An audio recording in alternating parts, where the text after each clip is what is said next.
রাজ্যে ছিল এক এমন রাজকুমারী, তারে ভালোবেসে দিয়েছিলাম যা ছিল আমারই।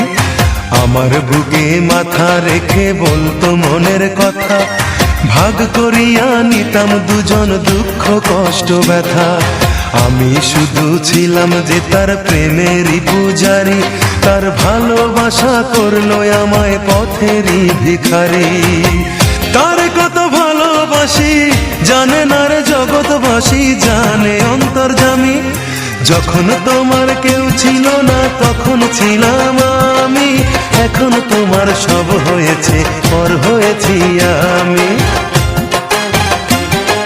যখন তোমার কেউ ছিল না তখন ছিলাম আমি, এখন তোমার সব হয়েছে পর হয়েছি আমি।